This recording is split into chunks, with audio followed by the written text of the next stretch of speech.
Halo semua, kembali lagi dengan saya Andi. Nah, pada video kali ini saya akan membahas mengenai kerusakan pada kromosom.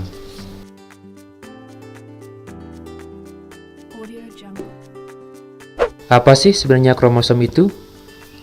Nah, kromosom merupakan struktur seperti pita pada DNA dan protein histon di dalam inti sel yang membawa gen dan mentransfer informasi genetik. Nah, informasi genetik inilah berupa DNA. Letak kromosom. Tubuh manusia atau makhluk hidup secara umum disusun oleh sel. Nah, sel ini merupakan unit terkecil baik secara struktural maupun fungsional dari makhluk hidup. Sel mempunyai organela atau bagian-bagian. Salah satunya adalah inti sel. Nah, di dalam inti sel inilah kromosom berada. Nah, di dalam kromosom terdapat DNA, yang mana DNA ini berupa material genetik yang membawa sifat keturunan dari induk kepada keturunannya.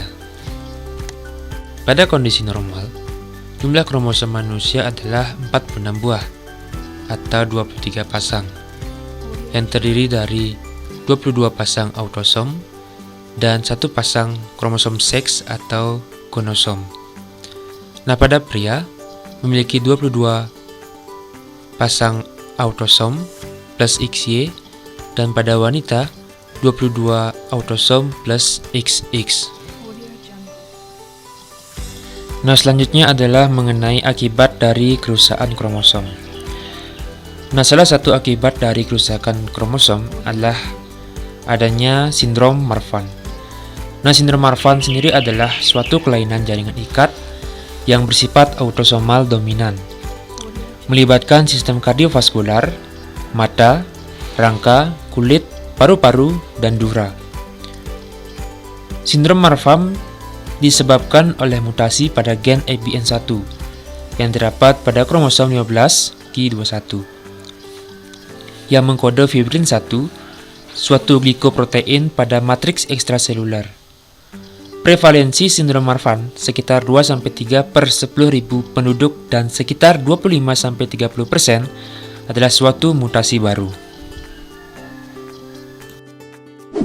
Nah, yang selanjutnya adalah mengenai gejala pada sindrom Marfan. Nah, gejala yang pertama adalah postur tubuh tinggi, kurus, dan terlihat tidak normal. Kemudian bentuk lengan, tungkai, serta jari tangan dan kaki panjang atau tidak proporsional. Kemudian, sendi terasa lunglai dan lemah. Masalah pada tulang belakang seperti skoliosis. Kemudian, tulang dada menonjol, keluar, atau bahkan cekung ke dalam. Kemudian adanya gangguan pada mata, seperti glaukoma, rabun jauh atau miopi, katarak, kemudian adanya pergeseran lensa mata dan ablasi retina. Kemudian adanya gangguan jantung dan pembuluh darah, seperti pendarahan akibat pecahnya pembuluh darah arteri besar atau aorta, atau penyakit katup jantung lainnya. Nah, selain gejala-gejala ini juga terdapat gejala-gejala lain mengenai sindrom Marfan. Nah, selanjutnya kita masuk pada pengobatan penyakit sindrom Marfan. Nah, sebenarnya para ahli belum menemukan penanganan yang paling tepat dan ampuh untuk menyembuhkan penyakit sindrom Marfan ini.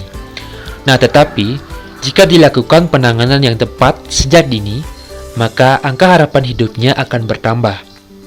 Hal terpenting dalam upaya pengobatan ini adalah menjaga kesehatan jantung dengan rajin memeriksakannya. Dokter akan melihat kinerja jantung pasien sindrom Marfan dan kemudian mendeteksi apakah terdapat gangguan pada katup jantung dan katup aorta.